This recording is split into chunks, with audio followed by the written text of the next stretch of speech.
तो last lecture में हमने डिस्कस किया था आपके साथ रेजर्वायर क्या होता है। अब देखो रेजर्वायर है, डैम्स है, जो भी चीज़ हम ये बिल्डअप कर रहे हैं इसे हम क्या कर सकते हैं, हाइड्रो इलेक्ट्रिसिटी जनरेट कर सकते हैं, मतलब इलेक्ट्रिसिटी को जनरेट करेंगे। अब इलेक्ट्रिसिटी ऐसे तो नहीं है कि आपके पास डायरेक्टली आपने पानी ही स्टोर कर दिया तो उससे आपके पास इलेक्ट्रिसिटी जनरेट हो जाएगी, नहीं, खाली पानी से जनरेट नहीं होगी, उसके लिए हमें बहुत सारे प्रोसेस करने पड़ते हैं। अब देखो सिंपली आपके पास आप ये बोल सकते हो कि जो जैसे आपके पास कोयला है, आपके पास कोल, तो कोल आपके पास रिन्यूएबल सोर्स ऑफ एनर्जी है, ये नॉन रिन्यूएबल, नॉन रिन्यूएबल आ जाता है आपके पास, ये रिन्यूएबल आता है, बताओ। देखो रिन्यूएबल ऐसी होती है जिसको हम रिन्यू कर सकते हैं, मतलब वो नॉन कंटिन्यूसली चेंज, हाँ। रिन्यूएबल। तो ये आपके पास क्या हो जा सकता है, पूरा खत्म हो सकता है, सो ये आपके पास नॉन रिन्यूएबल है।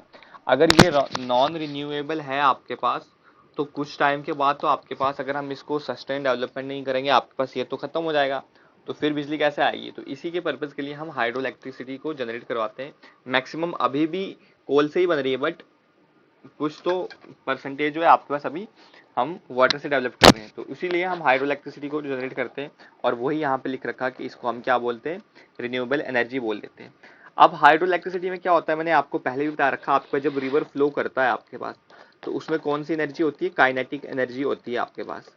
अब जब आपने डैम बना दिया, रिजर्वायर बना दिया, तो उससे क्या हो गया, आपके पास जो रिवर का फ्लो है वो रुक गया आपके पास।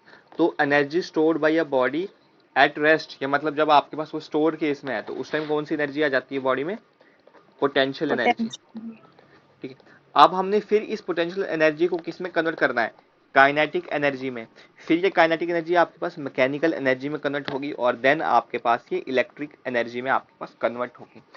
अब पोटेंशियल एनर्जी तक आपको आइडिया है। अब कैसे आपके पास पेन स्टॉक्स की हेल्प से आपके पास इस एनर्जी को हम काइनेटिक एनर्जी में चेंज करेंगे, वही आपके पास हम इस यूनिट में देखेंगे। आपके पास देखो वही वो रखा है आपके पास कि काइनेटिक एनर्जी में स्टोर करनी है, फिर उसको हमने इलेक्ट्रिकल एनर्जी में स्टोर करना है। आपके पास डिफरेंट डिफरेंट स्टेशन होता है, वो क्या होता है आपके पास। फिर उसके बाद ये वो रखा कि आपके पास जो 25% इलेक्ट्रिसिटी जो है वो आपके पास वर्ल्ड में, वो हम किसे जनरेट कर रहे हैं, हाइड्रो या हाइडल पावर प्लांट से कर रहे हैं आपके पास। तो देखो इस तरह से होता है आपके पास, ये रेजर्वायर है, यहाँ से आपके पास पेन स्टॉक्स की वजह से आपके पास यहाँ पे पानी आ रहा है। ये टरबाइन है, टरबाइन घूमेगा, यहाँ से पानी जनरेटर के पास जाएगा। जनरेटर है आपके पास, इलेक्ट्रिसिटी जनरेट हो गई। उसके बाद ये देखो ट्रांसफार्मर है, पावर हाउस है, और फिर यहाँ से आपके पास बिजली सप्लाई होने लगी आपके पास। ये देखो इस तरह से होता है आपके पास ये चीज़ें। अब देखो क्या क्या पर्पज हो सकता है आपके पास, जो भी हम हाइड्रो पावर प्रोजेक्ट बनाते हैं। इरिगेशन के लिए भी यूज कर सकते हैं हम इसको, नेविगेशन के लिए भी, फिशरीज टूरिज्म के लिए भी, फ्लड कंट्रोल भी बता दिया मैंने, वाटर सप्लाई के लिए भी, जनरेशन ऑफ इलेक्ट्रिसिटी के लिए भी। तो ये आप सिंपली इसको कंसिडर कर सकते हो। अब देखो एक हाइड्रो पावर प्रोजेक्ट के इनसाइड क्या क्या होता है आपके पास, एक रेजर्वायर हो सकता है, डैम होता है, ट्रेस रैक होता है, फॉरवे होता है, सर्ज टैंक होता है, पेन स्टॉक होता है, स्पिलवे होता है, टर्बाइन होता है, पावर हाउस होता है। ये क्या सभी चीजें होती है, मैं आपको अभी आगे एक्सप्लेन करके बता दूंगा इनके बारे में हम। तो देखते हैं आपके पास ये वाली चीजें सभी आगे देखते हैं। हाँ, तो इसमें देखेंगे आपके पास सबसे पहले आपके पास हाइड्रो पावर इलेक्ट्रिक जो प्रोजेक्ट है आपके पास वर्क कैसे करता है। सबसे पहले मैंने आपके पास बता दिया, डैम है, डैम ने आपके पास पानी रेजर्वायर में स्टोर कर दिया। अब जो पानी रेजर्वायर में स्टोर हो रखा है उसके पास कौन सी एनर्जी है, पोटेंशियल एनर्जी। अब फिर हम उस पोटेंशियल एनर्जी को क्या करते हैं, पेन स्टॉक की हेल्प से उसको ओपन कर लेते हैं, इनलेट हो जाता है आपके पास, और वो टरबाइन पे स्ट्राइक करेगा। ठीक है, वो देखो वही लिखा है आपके पास, टरबाइन हाउस में आएगा। तो आप इसको बहुत ज्यादा प्रेशराइज फॉर्म में यहाँ पे प्रोवाइड करते हो, और काफी हाइट से हम इसको फ्लो करवाएंगे। तो that is simply termed as, उसी को क्या बोलेंगे हम, आपके पास पेन स्टॉक्स की हेल्प से आपके पास जो पोटेंशियल एनर्जी थी वो काइनेटिक एनर्जी में आपके पास कन्वर्ट हो गई। एंड आफ्टर दैट फिर हम इससे इलेक्ट्रिसिटी प्रोड्यूस करवा सकते हैं। ये वही देख रखा है आपके पास, वाटर साइकिल के बारे में बता रखा है, किस तरह से आपके पास पानी जो है वो आता है। आप देखो सबसे पहले आता है आपके पास फर्स्ट टर्म जो आपको याद रखनी है, दैट इज फॉरवे। तो कोई मुझे बता सकता है फॉरवे क्या है आपके पास। देखो जो इनटेक होगा आपके पास स्ट्रक्चर में, जैसे मान लो आपके पास ये आपके पास पेन स्टॉक्स यहाँ पे यूज हो रखी है आपके पास, तो पेन स्टॉक से पहले आपके पास कहीं पानी तो स्टोर होगा, ये इनटेक वाला गेट आ गया। इससे पहले कहीं पे आपके पास पानी स्टोर होगा ना, टेम्परेरी पर्पज पे कितना आपको भेजना, आप ये थोड़ी ना करोगे कि पूरा पानी एक साथ भेजोगे, जितनी रिक्वायरमेंट है उसी अकॉर्डिंग आप भेजोगे। तो उसी जगह को क्या बोलते हैं हम, फॉरवे बोलते हैं। ठीक है, क्या बोलते हैं आपके पास, फॉरवे। तो वही देखो लिख रखा है आपके पास कि ये क्या है, आपके पास एक टेम्परेरी स्टोरेज है इनटेक के जाने से पहले। अब इसमें जो पानी हम स्टोर करेंगे वो डिसाइड करेंगे कितनी आपके पास रिक्वायरमेंट है, वाटर डिमांड है आपके पास। देन सेकंड आता है आपके पास इनटेक स्ट्रक्चर। तो इनटेक स्ट्रक्चर क्या होगा आपके पास, नाम में ही आंसर छुपा है, बताओ। ये वाटर लेता होगा फोरबे से। बिल्कुल, और फॉरबेस लेता होगा और किसको सप्लाई करेगा आपके पास, पेन स्टॉक्स को। ये देखो आपके पास यहाँ पे पेन स्टॉक को पानी सप्लाई करेगा आपके पास। यहाँ मतलब ये आपके पास पीछे आ गया फॉरबे, ये इनटेक गेट आ गया। अब ये पानी लेके किसको सप्लाई करेगा, पेन स्टॉक्स को आपके पास। देखो ये सर्कल हो रखी है यहाँ पे इमेज, ये बहुत अच्छा आपको आइडिया क्लियर होता जाएगा। देन नेक्स्ट आता है आपके पास पेन स्टॉक्स। तो अब पेन स्टॉक्स क्या है, ये बहुत बड़ी बड़ी पाइप्स होती हैं जिनके जरिए से आपके पास पानी कहाँ जा सकता है, इन स्टेक से कहाँ तक पहुंचता है आपके पास, टरबाइन के पास पहुंचता है। क्लियर है, बताओ मुझे, फॉर बे समझ आ गया सभी को। Yes sir. Intake structure, yes sir. Penstocks, सभी को समझ यस आ सर। रहा है ना। देन अब आता है आपका सर्च टैंक। टैंक देखो सिंपली आपके पास क्या होता है, जब भी कोई चीज फ्लो बहुत प्रेशर से जाती है ना, तो हम उसमें हाइट में थोड़ी सी, देखो आप देखते हो कि देखोगा आपने पाइपलाइन में भी हम जगह जगह क्या करते हैं, थोड़ा सा सप्लाई देख देते हैं आपके पास कि उसका प्रेशर के लिए हम ओपनिंग कर देते हैं कि प्रेशर को कंट्रोल हो जाए आपके पास। आपने डेली लाइफ में भी देख रखा होगा, किसी पाइपलाइन से आपके पास बहुत सप्लाई आ रही है पानी की, तो हमने कहीं किसी जगह पे आपने उसकी लेवल क्या कर रखी होगी, राइज कर रखी होगी, तो वहां से उसको आप ओपन रखते हो कि ताकि प्रेशर को आप पूरा कंट्रोल कर सको। देखा है किसी ने, या जगह जगह हम उसमें थोड़ा सा, यस सर। हाँ, तो उसी हम क्या बोलते हैं, उसी को हम क्या बोलते हैं, सर सर्च एक टैंक बोल पॉइंट देते फिर हैं। से रिपीट कीजिए प्लीज। देखो जब भी आपके पास पानी सप्लाई होता है आपके पास, तो अब फोर जो आपके पास पेन स्टॉक्स है, इसमें पानी क्या होगा आपके पास, बहुत प्रेशर में होता है। तो जब कभी भी हम प्रेशर में आपके पास किसी भी चीज को सप्लाई करते हैं, तो हम वहां से क्या करते हैं, यहाँ से कोई हम छोटा सा स्ट्रक्चर बना लेंगे, आपके पास पाइप ही कंस्ट्रक्ट कर लेंगे, और उसकी ओपनिंग को टॉप, जो ओपनिंग है ना उसकी, मतलब टॉप जो है उसका, उसको हम ओपन रखेंगे, ताकि इस पे डायरेक्टली क्या रह जाए आपके पास, एटमॉस्फेरिक प्रेशर आता जाए आपके पास, वरना पाइप का प्रेशर ज्यादा होगा, तो इससे क्या हो सकता है, इसके मतलब लीकेज के चांस आ सकते हैं आपके पास, अगर आप ये चीज प्रोवाइड नहीं करोगे। आपने देख रखा होगा आपके पास सिंपली जब पानी सप्लाई होती है आपके पास, किसी भी शहर के लिए पानी सप्लाई होता है, तो बीच बीच में हम ये सर्च टैंक प्रोवाइड कर लेते हैं आपके पास। इससे क्या होता है कि वो प्रेशर जो होता है पूरा नॉर्मलाइज रह जाता है आपके पास। आपने ऐसा भी देख रखा होगा कि जैसे आपके पास पानी सप्लाई होता है, बीच में से क्या करते हैं, उनको थोड़ा सा काट देते हैं आपके पास, तो वहां से थोड़ा थोड़ा पानी सप्लाई बाहर की तरफ जो है वो निकलता जाता है आपके पास। देख रखा है किसी ने इस तरह से। रुको सर्च टैंक दिखाने की मैं ट्राई करता हूँ आपके पास, अगर कोई search tank in pipeline, pipeline में अगर मिल जाए आपको तो उससे और ज़्यादा क्लियर आ जाएगा।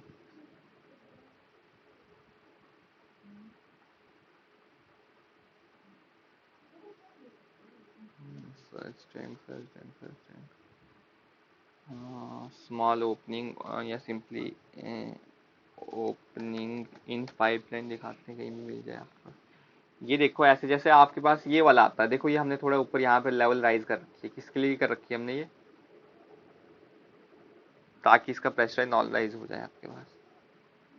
तो वही चीज़ है आपके पास ये वाली। इसके बारे में देखो क्वेश्चन भी पूछ रखा है, सर्च टैंक को क्यों आप यूज करते हो, ताकि आपके पास क्या हो, प्रेशर जो है आपके पास वो कम हो जाए आपके पास। ठीक है, समझ नहीं आया सर्च टैंक आपके पास, कैसे समझाएं इसको कोई। आ गया सर। जैसे आप क्या करते हो घर पे ही, आपने जब ये आपके पास जो वाटर सप्लाई के लिए टैंकी रखते हो ना आप ऊपर, तो देखा होगा उसमें भी थोड़ा सा हम लेवल राइज करके रखते हैं आपके पास, एक पाइप यस वहां पे सर। भी हम लंबी लगा देते हैं, ताकि आपके पास जो प्रेशर हो वो पूरा नॉर्मलाइज हो जाए आपके पास। तो this is simply surge tank बोल देंगे इसको। देन नेक्स्ट होता है टर्बाइंस। अब टर्बाइंस क्या होती है आपके पास, ये एक ऐसी डिवाइस होती है, ये आपके पास जो वाटर से एनर्जी आ रही है उसको किस में कन्वर्ट कर लेगा आपके पास, सबसे पहले ये मैकेनिकल एनर्जी में कन्वर्ट करेगा, मैकेनिकल से फिर आपके पास किस में कन्वर्ट करता है आपके पास, ये इलेक्ट्रिकल एनर्जी। ठीक है, इसी को हम क्या बोलते हैं, टर्बाइंस। अब आगे मैं आपको बताऊंगा कितने कितने टाइप्स की टर्बाइंस होती हैं, वो भी मैं आपको चीजें बता दूंगा। देन नेक्स्ट आता है आपके पास पावर हाउस। तो पावर हाउस क्या होगा बताओ। सर यही मतलब सारा जो कंट्रोल इसके हाथ में होता है, मतलब सामान बिल्कुल सुन बिल्कुल, रखते हैं जो यहाँ भी पे। पूरा प्रोटेक्ट करेगा आपके पास इक्विपमेंट जहाँ पे ले डाउन करेगा, जनरेटर होंगे, टरबाइन होंगी, इसी को हम क्या बोलेंगे, पावर हाउस। अब पावर हाउस भी आपके पास दो पार्ट का होता है, एक सब स्ट्रक्चर और एक सुपर स्ट्रक्चर। सब में आपके पास जहाँ पे ये मशीन्स होंगी, और सुपर में क्या होगा, जहाँ से ये सप्लाई करेगा आपके पास ट्रांसमिशन लाइन्स के लिए। देन आता है ड्राफ्ट ट्यूब। अब क्या होता है आपके पास ड्राफ्ट ट्यूब, सर ये होता है देखो सर एंड में सर, जिसमें हम पानी देखो सबसे पहले बेचते मैं हैं। टेल रेस बताता हूँ आपके पास। टेल रेस, टेल रेस क्या होगा, अब जैसा जितना आपने पेन स्ट्रोक से पानी सप्लाई किया, क्या आपके पास 100% एफिशिएंसी होगी टरबाइन की उस पानी को यूज करने की? नहीं, 100% तो एफिशिएंसी होती नहीं है आपके पास। तो कुछ अमाउंट ऑफ पानी आपके पास यहां से क्या हो जाएगा, रन ऑफ हो जाएगा। ठीक है, तो उसी रन ऑफ वाटर को हम क्या बोलेंगे आपके पास, टेल रेस बोल देंगे आपके पास। क्लियर है? जो पानी रन ऑफ होगा फिर आपके पास आगे स्ट्रीम होगा, उसी को तो ज्वाइन करेगा आपके पास, ये वाला ये नहीं ज्वाइन करेगा। तो इसी को हम क्या बोलेंगे, टेल रेस बोलेंगे आपके पास। अब देखो, अब आपके पास ड्राफ्ट ट्यूब, तो अब एक ऐसी ड्राफ्ट ट्यूब जो आपके पास टरबाइन को किससे कनेक्ट कर रही है, आपके पास टेल रेस के साथ कनेक्ट कर रही है, उसी को क्या बोल रहे हैं हम, ड्राफ्ट ट्यूब। समझ आया, ड्राफ्ट ट्यूब, टेल ट्यूब। मैं फिर से रिपीट कर रहा हूं आपके पास। फॉरवे क्या है आपके पास, फॉरवे जो है आपके पास एक आपने टेम्परेरी स्ट्रक्चर जो है आपके पास बिफोर इनलेट कंस्ट्रक्ट कर रखा है, ताकि जितनी रिक्वायरमेंट है पानी की उतनी ही आप उसको सप्लाई करो। अगर ज्यादा करोगे तो क्या हो जाएगी, वेस्टेज हो जाएगी। तो सिंपली दैट इज फॉरवे। फॉरवे सभी को समझ आया? सभी हैंड राइज कर लो या माइक ऑन करके बता दो, फॉरवे समझ आया? Yes sir. ठीक है। अमित शर्मा, आपको, आपने हैंड राइज नहीं किया? ठीक है, चलो। इसके बाद नेक्स्ट आ जाता है आपके पास इनटेक स्ट्रक्चर। अब देखो इनटेक स्ट्रक्चर क्या है, जो फारवे से पानी आएगा उसको आपके पास पेन स्टॉक में सप्लाई कौन करवाएगा, आपके पास इनटेक स्ट्रक्चर। जैसे मैंने आपको गेट की एग्जांपल दी थी, ये मान लो गेट है, अगर गेट क्लोज है तो पानी आपके पास सप्लाई नहीं होगा, अगर आपने गेट जब ओपन कर दिया तो पानी आपके पास सप्लाई हो जाएगा। तो ये आपके पास इनटेक स्ट्रक्चर है। इनटेक स्ट्रक्चर क्लियर हो गया? Yes sir. सभी को हैंड राइज कर दो, थंब कुछ भी बोल सकते हो। ठीक है। देन नेक्स्ट आता है आपके पास पेन स्टॉक्स। अब पेन स्टॉक्स के आपके पास ये पाइप्स हैं, जो पानी आपके पास सप्लाई करेगा कहाँ से, जो आपके पास सिंपली इसको इनटेक मिला है पानी, उसको कहाँ तक सप्लाई करेगा, आपके पास टरबाइन पे सप्लाई कर देगा। अब इसमें क्या होता है, बहुत ज्यादा प्रेशर होता है, हाई प्रेशर होता है आपके पास। ठीक है, अगर हम उस हाई प्रेशर को नॉर्मलाइज करना है, उसी के लिए हम किसकी रिक्वायरमेंट होती है, सर्ज टैंक की रिक्वायरमेंट होती है आपके पास। अच्छा, इसको आप ऐसे समझो, अगर आप सिंपली क्या करोगे, आपके पास पानी जब सप्लाई हो रहा है ना आपके पास, तो पानी किसी एक, जैसे वॉशरूम में ही आपके पास, तो उस जो टैप होगा आप उसको दबा के रखना आगे। तो क्या हो जाएगा आपके पास, अगर आप उसको पानी, मतलब आपने जो ओपनिंग तो कर रखा है, उसको ओपन कर रखा है और आपने हाथ रख रखा है उसके बाद, तो क्या हो जाएगा, आपको एक बहुत ज्यादा फोर्स एक्सर्ट होगी ना आपके पास हाथ में, फोर्स एक्सर्ट होगी। बाद में देख लो जहाँ पे जॉइंट्स वगैरह होंगे ना, वहां पे लीकेज स्टार्ट हो जाएगी आपके पास। होता है ऐसा या नहीं? वो हैवी प्रेशर है। अब वो लीकेज वगैरह या आपके पास जो इस हैवी प्रेशर को काउंटरैक्ट करेगा, वो आपके पास क्या होगा, आपके पास सर्ज टैंक हो जाएगा। क्लियर है ये वाला भी? ठीक है। देन नेक्स्ट आता है टरबाइंस। अब टरबाइंस क्या है, जो ये पानी, मतलब सिंपली काइनेटिक एनर्जी आ रही है, इसको सबसे पहले ये मैकेनिकल एनर्जी में कन्वर्ट करेगा, मैकेनिकल एनर्जी से इसको किसमें कन्वर्ट कर लेगा, आपके पास इलेक्ट्रिक एनर्जी में, और फिर वो इलेक्ट्रिक एनर्जी क्या होगा, आपके पास ट्रांसमिशन लाइन से सप्लाई हो जाएगी, और घरों में जो बिजली यूज कर रहे हैं हम। Then powerhouse, powerhouse पूरा कंट्रोल करेगा इस प्रोसेस को, कैसे बिजली को आपके पास जनरेट हो रहा है, कैसे उसको हमने सप्लाई करना है, ये सभी चीजें आपके पास किस में जाती हैं, पावर हाउस में आ जाती हैं आपके पास। Then draft tube, draft tube से पहले आप टेल रेस समझ लो। टेल रेस क्या, आपके पास जो जितना पानी आपके पास पेन स्टॉक से आया, तो सर्टन अमाउंट ऑफ पानी ही आपके पास टर्बाइन यूज करेगा। तो आफ्टर दैट कुछ अमाउंट ऑफ पानी आपके पास यहाँ से रन ऑफ हो जाएगा, और किसको ज्वाइन कर लेगा, स्ट्रीम को ज्वाइन कर लेगा। तो जो ये पानी यहाँ से रन ऑफ हो रहा है, इसी को हम टेल रेस बोल देते हैं। अब टेल रेस और जो पेन स्टॉक्स के बीच का ये जो पानी आ रहा है, इसको कौन कनेक्ट करवा रहा है आपके पास, उसी एरिया को हम बोलते हैं ड्राफ्ट ट्यूब। ये वाला आ गया ड्राफ्ट ट्यूब। क्लियर हो गया आपके पास ये सभी? देखो वही चीजें जो आपके पास यहाँ पे वो लिखा रखी है। इनटेक हो रहा है, देखो कंट्रोल गेट आ गया, पेन स्टॉक आ गया, टरबाइन आ गया, आउटफ्लो आ गया। देखो यहाँ पे आपके पास पानी फिर से आता है, ये रेजरवायर आ गया, डैम आ गया, ये जनरेटर आ गया, ट्रांसफार्मर आ गया, पावर सप्लाई आ गई, और फिर आपके घर के लिए पावर लाइन जा रही है। इस तरह से कुछ आपके पास स्ट्रक्चर होता है। बताओ इसमें किसी को कोई प्रॉब्लम या कोई कंफ्यूजन है?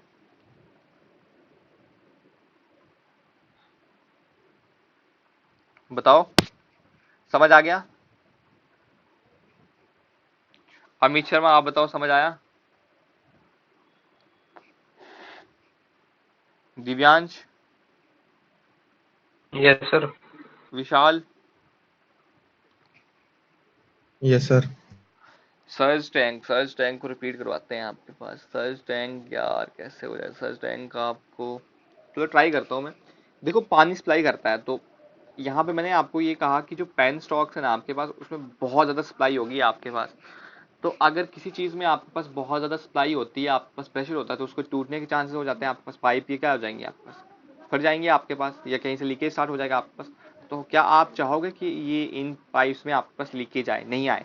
तो इसलिए हम क्या करेंगे, यहाँ से थोड़ा लेवल राइज कर लेंगे आपके पास, ताकि क्या हो जाए आपके पास जो प्रेशर है उसको ये काउंटरेक्ट कर दे। तो मतलब सिंपली सेफली आपके पास पानी चला जाए। यहाँ से देखो बहुत ज़्यादा सप्लाई होगा, तो कुछ पानी आपके पास यहाँ पे हिट करेगा ना। सिंपली चीज़ मानो, जैसे आपको मैंने वो फिश लैडर वाला समझा रखा था, इस तरह से फिश लैडर हम प्रोवाइड करते हैं। तो वेलोसिटी क्या होगी पानी की, बहुत ज़्यादा। किसी चीज़ के साथ पानी टकराएगा तो उसकी स्पीड क्या हो जाएगी, कम हो जाएगी। यहाँ टकरा गया, यहाँ टकरा गया, ऐसे टकरा रहा है आपके पास, तो इसकी स्पीड क्या हो रही है आपके पास, कम हो रही है आपके पास। तो स्पीड कम हो रही है, मतलब यहाँ से प्रेशर आपके पास कम हो रहा है। तो प्रेशर कम कौन करवा रहा है आपके पास, सर्ज टैंक करवा रहा है। देखो यहाँ से इसने नॉर्मल लेवल पे पानी जा रहा था, अगर आप उसको थोड़ा राइज करवा दोगे तो क्या हो जाएगा आपके पास, प्रेशर कम हो जाएगा ना आपके पास। तो इसी लेवल को हम क्या बोलते हैं आपके पास, सर्ज टैंक बोलते हैं। अब आया थोड़ा अमित शर्मा क्लियर आइडिया? ठीक है चलो। देखो इसको यार घर पे ही आप सिंपली ये चीजें फिनोमिना करते हो, सर्ज टैंक वाला। इसकी कोई इमेज नहीं मिली थी मुझे, वरना मैं आपको बढ़िया से दिखा देता। कहीं पे देखूंगा मैं, अगर मिल जाए मुझे कोई सर्ज टैंक की इमेज तो बता दूंगा। अब देखो क्या क्या बेनिफिट होते हैं हाइड्रो पावर के, तो ये मैंने आपको बता दिया, हर जगह आप पानी इसको यूज कर सकते हो, सिंपली चीजें। अब इसके नुकसान क्या होते हैं कि स्टार्टिंग में पैसा बहुत ज्यादा रिक्वायरमेंट होता है आपके पास, ठीक है। अगर कहीं पे अर्थक्वेक वगैरह आ जाए आपके पास तो उससे भी थोड़ा इफेक्ट आ जाता है। अब कहाँ पे आप इसको बनाओगे, जहाँ पे पानी अवेलेबल हो। पानी तो होगा ही नहीं, तो ऐसी जगह थोड़ी ना बनाएंगे जहाँ पे आपके पास पानी वगैरह अवेलेबल हो। तो सभी चीजें आप देख सकते हो, अवेलेबिलिटी ऑफ वाटर हो, वाटर हेड हो। अब देखो यहाँ पे एफिशिएंसीज आती है हाइड्रोलिक मशीन्स की। तो देखो अगर कोई भी स्ट्रक्चर आपके पास 30 मीटर हाइट तक है, अप टू 30 मीटर, उसको आप बैराज बोलोगे। और डैम क्या आता है, अब वो 30 मीटर। तो जो बैराज होता है आपके पास, इसको हम इरिगेशन पर्पज के लिए यूज करते हैं। और जो डैम होता है इसको हम किसके लिए यूज करते हैं आपके पास, स्टोरेज। स्टोरेज, इरिगेशन के लिए भी यूज कर सकते हैं, हाइड्रो इलेक्ट्रिक पावर प्रोजेक्ट्स के लिए भी यूज कर सकते हैं। अब देखो यहां से आपको और आइडिया आएगा। देखो इतना अमाउंट ऑफ पानी आपके पास किसमें अवेलेबल था, रिजर्वायर में अवेलेबल था, ठीक है। ये तो मैंने आपको कल भी समझाया। अब यहाँ से आपके पास पानी चला जाएगा, पेन स्टॉक की हेल्प से यहाँ तक आ गया। तो ये टेल रेस बता दें, टेल रेस बता दें मैंने आपके पास। इसके बाद पानी आपके पास स्ट्रीम को ज्वाइन कर लेगा। तो इतना अमाउंट ऑफ पानी अवेलेबल है, इसको आप फ्लूइड मैकेनिक्स में क्या बोलते हैं, हेड बोलते हैं आपके पास। तो ये आपने बोल दिया ग्रॉस हेड आ गया। ये क्या आ गया आपके पास, ग्रॉस हेड आ गया। अब आपने पानी कहाँ तक प्रोवाइड कर रहे हो, टरबाइन को पानी प्रोवाइड कर रहे हो, या with the help of penstocks पानी प्रोवाइड कर रहे हो। तो जिसने फ्लूइड पढ़ रखी है उसने वहां पे लॉसेस पढ़ रखे होंगे। एक तो आता है मेजर लॉस और एक आता है माइनर लॉस। Minor losses. तो मेजर लॉसेस आते हैं किसकी वजह से, विद्युत फ्रिक्शन आता है आपके पास, इवेपोरेशन या फिर फ्रिक्शन, हाँ फ्रिक्शन आ गया ना आपके पास। और जो माइनर लॉसेस आते हैं वो आता है आपके पास, पाइप बेंड है, पाइप पहले स्मॉल पाइप थी, फिर आपके पास लार्ज पाइप हो रखी है, उसके बाद पहले लार्ज थी, फिर आपके पास पाइप स्मॉल हो रखी है, उसके बाद बहुत बहुत टाइप्स के लॉसेस आते हैं। तो अब आपके पास ये पेन स्टॉक्स हैं, तो इसमें आपके पास कैसी होगी पाइप। चलो एक मैंने आपको मैं पेन स्टॉक्स की इमेज शो करवा देता हूँ आपको, उससे और चीजें आपको आइडिया आ जाएंगी। So penstock in hydro power, ये देखो आपके पास इस तरह से होंगी। तो देख रहे हो यहाँ पे कहीं पे बेंडिंग आ रहा है, कहीं पे पाइप एनलॉर्ज होगी, सब चीजें हो सकती हैं आपके पास इस तरह से। तो इससे क्या हो जाता है आपके पास, जैसे ही आपके पास कोई भी ऑब्स्ट्रक्शन आ जाती है ना आपके पास, तो उससे जो हेड होता है वो क्या हो जाता है आपके पास, मतलब पानी का जो प्रेशर था वो कम हो जाएगा या ज्यादा हो जाएगा, कम हो जाएगा। तो इसीलिए आपके पास ये देखो यहाँ पे ये क्या आ रहा है, फ्रिक्शनल लॉस मान रखा है, इसको स्मॉल एच एफ बोल दिया। तो जो अब यहाँ से यहाँ तक आ गया, इसको मैंने क्या नाम दे दिया, नेट हेड नाम दे दिया। तो ग्रॉस हेड से नेट हेड कैसे आपने निकाला, तो आप बोल सकते हो ग्रॉस हेड ये नेट हेड कितना आएगा आपके पास, gross head minus friction loss. Clear आ गया, ये आपको समझ आ गया कि कैसे मैंने आपको ये चीज लिखी आपके पास, ये वाली देखो वही आपके पास यहाँ पे लिख रखा है आपके पास, और ये फॉर्मूला होता है डार्सी बेसिक इक्वेशन का फॉर्मूला होता है, बट आपको ये याद नहीं रखना। तो ग्रॉस हेड क्या बोल सकते हो, टेल रेस से हेड रेस तक के बीच का जो पानी में डिफरेंस है उसी को क्या बोलेंगे, ग्रॉस हेड। और नेट क्या बोलेंगे आपके पास, जो लॉस होने के बाद आपके पास पानी आ जाएगा, फ्रिक्शन लॉस होगा, मेजर लॉस हो गया, माइनर लॉस हो गया आपके पास, तो उसके बाद जो नेट आपके पास पानी अवेलेबल है उसको हमने नेट हेड बोल दिया। क्लियर है, ये चीज आ गई। देन नेक्स्ट आ जाता है आपके पास एफिशिएंसी। तो एफिशिएंसी क्या होता है, कितना हमने इनपुट दिया और कितना आपको आउटपुट मिला, उसी को हम एफिशिएंसी बोलते हैं। तो पहली आती है आपके पास हाइड्रोलिक एफिशिएंसी, नाम याद रखना, देखो बस इतना ही याद रखना है आपको। अब हाइड्रोलिक एफिशिएंसी कितना होता है आपके पास, कितना आपने पानी सप्लाई किया था आपके पास और कितना आपके पास रनर में पहुंचा। देखो मैं आपको इमेज शो करा देता हूँ जहाँ पे आपके रनर दिख जाए आपके पास, ये देखो ये आ गया रनर। तो कितना आपने पानी जो है वो पेन स्टॉक्स की हेल्प से भेजा था, कितना आपके पास पानी रनर को पहुंचा। तो इस एफिशिएंसी को कौन सी एफिशिएंसी बोलेंगे हम, हाइड्रोलिक एफिशिएंसी बोलेंगे। क्या हाइड्रोलिक एफिशिएंसी 100% होगी, नो सर। बिल्कुल। देन आता है मैकेनिकल एफिशिएंसी, अब कितना पानी आपने रनर को पहुंचाया और कितना जो शाफ्ट है टरबाइन की उसने यूज किया, उसको शाफ्ट ऑफ टरबाइन, ये वाली मान लो, ये वाली शाफ्ट ऑफ टरबाइन मान लो, ये वाली। तो कितना पानी आपने रनर को पहुंचाया और कितना आपके पास शाफ्ट ने यूज किया उसको बोल दिया आपने मैकेनिकल एफिशिएंसी। देन वॉल्यूमेट्रिक, तो कितना आपके पास पानी जो है वो सिंपली पेन स्टॉक या जेट ने सप्लाई किया और कितना आपके पास एक्चुअली बकेट को स्ट्राइक किया। तो देखो मैंने बकेट यहाँ पे अभी शो करवाई थी, ये देखो ये आ गया बकेट, कितना आपके पास एक्चुअली इनको स्ट्राइक हो रहा है आपके पास, तो इसको हम बोलेंगे वॉल्यूमेट्रिक एफिशिएंसी। और ओवरऑल एफिशिएंसी कितने बोलेंगे, कितनी आपने हाइड्रोलिक पावर लगा के कितना आपको शाफ्ट की रोटेशन हुई जिससे आपके पास इलेक्ट्रिसिटी जनरेट हुई। तो आप बोल सकते हो सभी को मल्टीप्लाई कर लेंगे, हाइड्रोलिक को भी, मैकेनिकल को भी, वॉल्यूमेट्रिक को, तो आपको ओवरऑल एफिशिएंसी मिल जाएगी। जैसे आपके पास ये इरिगेशन एफिशिएंसी थी ना, सेम उसी तरह से हाइड्रोलिक क्या आ गया, कितना पानी भेजा रनर के पास कितना पहुंचा। उसके बाद मैकेनिकल, कितना रनर के पास पहुंचा और शाफ्ट ने कितना यूज किया। वॉल्यूमेट्रिक, कितना जेट ने सप्लाई किया और एक्चुअली आपके पास बकेट को पानी प्रोवाइड हुआ, उसी को हम बोल देंगे वॉल्यूमेट्रिक एफिशिएंसी ओवरऑल। अब हाइड्रोलिक टर्बाइंस क्या होती हैं आपके पास, हाइड्रोलिक एनर्जी को इलेक्ट्रिकल एनर्जी सॉरी मैकेनिकल में करेंगे, देन इलेक्ट्रिकल में कर देती है आपके पास। अब ये भी आपके पास फर्दर कुछ टाइप्स की होती है, जैसे फर्स्ट टाइप आता है आपके पास इम्पल्स। इम्पल्स किसने 11वीं की फिजिक्स पढ़ी है किसी ने, इम्पल्स होता है आपके पास चेंज इन मोमेंटम, मतलब इम्पल्स है आपके पास मोमेंटम में चेंज हो रहा है, तो इसी को क्या बोलेंगे हम, इम्पल्स। और ये क्या होता है जब इम्पल्स में आता है ना, बहुत ज्यादा स्पीड अवेलेबल होती है आपके पास, तो हाई वेलोसिटी के साथ आपके पास नोजल से पानी आ रहा है और वो टरबाइन घूम रही है आपके पास और पानी इलेक्ट्रिसिटी जनरेट हो गई। रिएक्शन, रिएक्शन क्या होता है आपके पास, टॉर्क। टॉर्क मतलब सिंपली आपके पास जो सेल्फ रिएक्शन आपके पास डेवलप हो रही है उसी की मदद से आपके पास जो टरबाइन चल रही है उसको हम कौन सी टरबाइन बोल देंगे, रिएक्शन टरबाइन बोल देंगे। This is due to the development of torque. आप ऐसे याद रखना कि हाई वेलोसिटी जेट से कौन सा आता है आपके पास, इंपल्स टरबाइन आता है, और आपके पास डेवलपमेंट ऑफ टॉर्क से आपके पास कौन सी टरबाइन आ जाती है, रिएक्शन टरबाइन आ जाता है। पिछली बार पूछा था आपके पास टरबाइन के टाइप का क्वेश्चन कोई, नो सर। कोई चलो देख लो। इंपल्स टरबाइन में आपके पास आती है Felton wheel turbine, turbo turbine, cross wheel, और रिएक्शन में ये कुछ नाम आ सकते हैं, नाम याद रख लेना, ठीक है।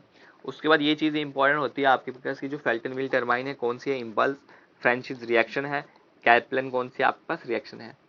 अब इसमें हेड कितना अवेलेबल होता है, देखो 200 से 2000 मीटर, इसमें आता है आपके पास 60 से 300 मीटर, 60 से 300 मीटर, ये मैं इससे ठीक कर लेता हूँ, ये नहीं मीटर है। देन कैपिटल में आता है अप टू 60 मीटर। तो आप ये देख सकते हो आरपीएम क्या होता है, रेवोल्यूशन पर मिनट, कितना आपके पास एक मिनट में वो चक्कर काट रहा है आपके पास वो टरबाइन। तो आप उसके बारे में भी ये चीज़ें देख सकते हो आपके पास, ठीक है। तो ये देख लेना, आपके पास यही चीज़ें आ जाती हैं आपके पास, फ्रेंचिस, ये मतलब आपके पास पेल्टन व्हील, इम्पल्स टरबाइन के बारे में। तो इस तरह से कुछ आपके पास टरबाइन होती हैं आपके पास। तो यही सब था। अगर मैं सोच रहा था इनको भी आपको आगे क्लासीफाई कर दूं, बट जैसे क्वेश्चन आ नहीं रखा था तो इनको फिर क्लासीफाई करना वो टाइम की वेस्टेज ही हो जाएगी आपके पास। तो बताओ, मैक्सिमम आइडिया आ गया आपको, एक बार इसको पीडीएफ को भी पढ़ लोगे ना तो और सारी चीज़ें क्लियर हो जाएंगी।